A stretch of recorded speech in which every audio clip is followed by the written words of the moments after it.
Hello, everyone, and welcome to Day 3, the final day of E3 2015. We made it, you guys. Yeah, we did.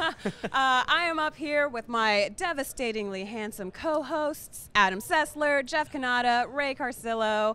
You guys, so this has been a very exciting E3. Yes, it has. One of the things that I think has been great about this year is the multiplayer. We've got online, co-op, local co-op, online co-op. Oh my gosh, just so many options. I think it's also is that there seems to be more confidence in looking at multiplayer and trying to redefine it. That it doesn't have to be such a siloed experience. Like this is team deathmatch. This is your domination mode. I think Warzone really made a strong case for that. I agree. Yeah, Halo 5 Guardians new mode Warzone, which is it's sort of a mashup between player versus player and player versus environment. You're getting both at the same time. Other players on another team, and it's 12v12, by the way, which is pretty great. But 12v12 in the context of also tons of AI enemies and big and small AI enemies. It's not just other bots. It's giant monsters that are spawning that are sort of boss monsters that you will get big points by taking down. So there's a lot of variety and a lot of options in the multiplayer mode for Warzone, which is cool. And it encourages teamwork. So because it really feels more cooperative and competitive at the same time. Obviously in team deathmatch, it's in your best interest to play well with your other teammates, but it doesn't kind of compel you to. You know, you can have a lot of people that are just off doing their own thing. I don't think you would enjoy Warzone in Halo 5 if you really aren't looking at what your other friends are doing and joining them and assisting them. And we're really also in the era of post-MOBA. MOBA has its effects shown in all variety of genres. You know, I played Battleborn, which is the new 2K. It is a single-player game. They have a full single-player campaign, which I don't think they're messaging well, because I don't think people associate that with that game. People think it's a MOBA. They do think it's a MOBA, and it kind of is, because it definitely feels that way in multiplayer. It's got those heroes. Instead of picking a class, you're picking a hero type that has its own unique skill tree and its own unique talent set. But you're also, I mean, this is Gearbox. These are the guys that made Borderlands. It does feel a lot like Borderlands. It feels like Borderlands with these hero characters. But in multiplayer, you're assembling a team of 5, which is more than most of these games. Usually it's 4-player co-op, and here we have 5.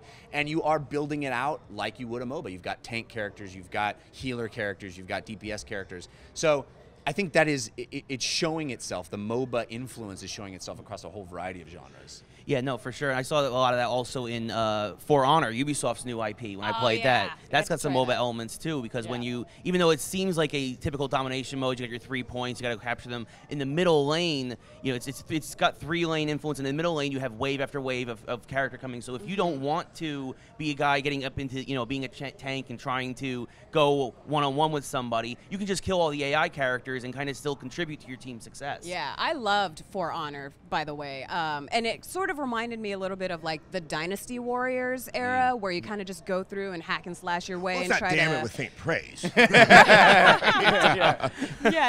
you try to capture the territories, and you get points. And once you start to reach a certain point, then you'll eventually start killing the other team members where they'll actually stay dead, and that's how you end up winning. I'm so curious about that game. Did you guys, it looked like there's a very detailed dueling system. How did that work? I definitely had a hard time learning the controls. It's definitely different. It's not something where I feel like you could go through and button mash. You really have to be familiar with the defense system and the attack system. That's interesting because, you know, it's a melee online multiplayer game, which sounds kind of obvious, but there's a reason why we don't see those, because it's so animation based. It's going over the internet. And I was going to ask both of you, are you making your calls based on the animations of the other player, kind of like a Dark Souls or even like a Witcher 3? So yeah, there's actually a complicated UI actually, and it's more stick based than actually button based. And what you can see is they'll tell you how your opponent is guarding by the way, you know, it'll say, oh, he's guarding down left or down right or guarding up,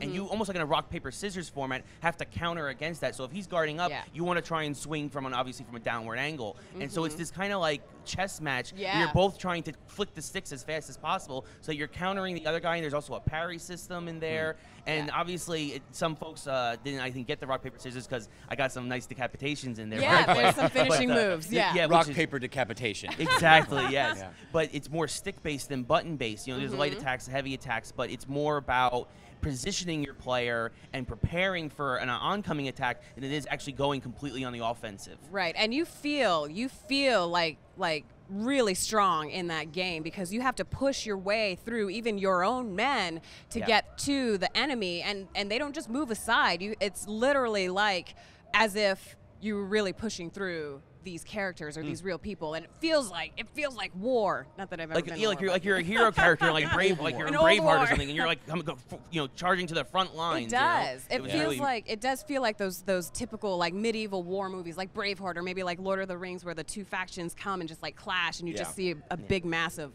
stuff. I see Ren Fair's getting even more popular on the back of that game. The other multiplayer game that we may be forgetting, that thing called Battlefront. With the Star Wars people. Oh yeah, I think people are interested in little that. thing called Star Wars. Yeah, I played that maybe you guys as well. heard of it. It's real pretty. It really is, and it's funny that doesn't mean the gameplay is great, right? But it really is so important because it's so iconic. Yeah. The way the stormtroopers move. I mean, it's something we're all so familiar with, and to see it look right and feel so well articulated, it really makes it a more exciting experience. Yeah, and having those familiar sights and sounds. I mean, I like Battlefield games. I don't love them. I'm not that guy, but having that game in the context of an IP that I know and love, and that when I hear the sound of a TIE fighter, I know exactly what that is and before I see it, and the sound of a laser blast, I know exactly what that is before I see it. You know, just playing it for a few minutes, I was completely transported into Hoth. You know, that sequence is so well realized in that game. You're fighting against an AT-AT. You can jump into a speeder. Snow speeder. Yeah, it's amazing. It's really amazing. And then I think it's important to remind ourselves that, you know, the Star Wars license wasn't always, you know, used so carefully. Super Bombad Racing that was once on the Dreamcast. This makes me feel more confident about how Disney's going to handle the license in the hands of EA, that it can't just be cash in with just the Star Wars name. Right. You've got to do it right, you've got to respect it, and you've got to maintain the quality and standard of the brand. Right. Even, you know, this isn't a multiplayer game, but even, well, I guess it kind of is, but even Disney Infinity 3.0, which I got hands-on with yesterday also, I was so impressed. They brought Ninja Theory on to completely revamp the fighting system, and it feels like Devil May Cry with Jedi. Whoa. I mean, it really does. It's amazing, and the coolest thing about it is that fighting system works retroactively through all the other Disney Infinity. So it's global. So if you're playing as Jack Sparrow in Disney Infinity 1.0, he fights with the new Ninja Theory designed fighting system, and his sword fight and parries have all been changed. His animations have all been changed. It's now like the Jedi's fight. Any handheld weapon in Disney Infinity works that way. It's pretty cool. That's great. Yeah. One of the multiplayer games that I got to try out, Rainbow Six Siege. Oh yeah, that thing was amazing. It's absolutely fantastic. I actually got to be coached a little bit by some of the developers, and so what I realized is it really is team-based. Like, you have to talk to your team members. You can't just like go in and start shooting things. It's very tactical, and it's very exciting because it starts off like you kind of make your plan. You tell someone to do this. You tell, you know, another team member to check this out, and then you go in, and then you have no idea what's going to happen because of the destructible environments now. Like, you can blow out the walls, the ceiling, the floor, and people can come from any direction and start attacking you. And so once the guns start firing, like any strategy that you had before that can literally just go out the window, and it just becomes like a gun fest, and it's so exciting because it's so unpredictable. It's got that really nice flow that you know a lot of multiplayer games, they start at 10 and they try to get to 11, and this one starts maybe at 5. You start to read it. I think for broadcast and esports, this is a really big game to watch because it has that way of like seeing how the strategy is going to play out, and then the second half, which is, okay, will it work? That's a is the plan, and I'm really excited to watch really good people play this game. And it's great for, I would feel like, people who aren't too familiar with esports or that sort of genre, because it sort of eases them in slowly as to what's happening, and then the excitement happens. Also, anybody can kind of look at the screen and see what's going on, as opposed to, say, League of Legends, where it's kind of a mishmash. Yeah, it's usually much easier to follow something like Rainbow Six, especially if you're a fan of the series that on esports, than if you were, like League of Legends or anything like that.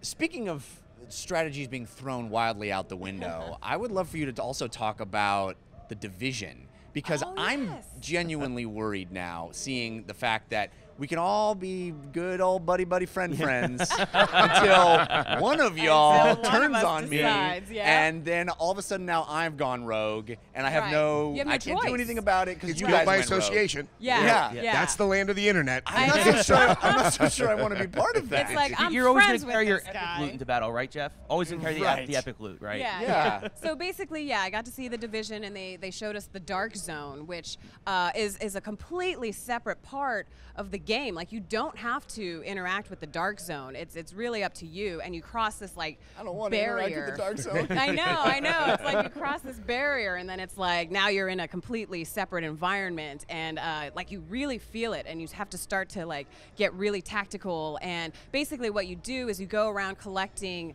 the best loot in the game. They're all in these dark zones, and so. But all of your loot is contaminated, so you have to go and find like an extract zone. And so once you get to that extract zone, you light a flare, and once the helicopter comes, they can extract your loot for you. But in doing so, the enemy AI and people who are playing on the map can see where you are. There's a flare, there's some sweet loot there, let's go get it. Exactly, and if they kill you, they can actually steal your loot. So it's like, do they want to help you extract your loot and their loot, or do they want to kill you and take your stuff? So it's so unpredictable, and you know what? They're probably going to want to kill me and take my stuff. They're probably going to want to kill me and take my stuff, and I don't know if I'm down for that. You probably have some great loot, Jeff. I mean, I tend to have good loot. So yeah, those are some of the multiplayer features that we saw at this year's E3. From E3 2015, I'm Jessica Villarreal. I'm Adam Sessler. I'm Jeff Cannata. And I'm Ray Carsillo. Thanks for watching, guys.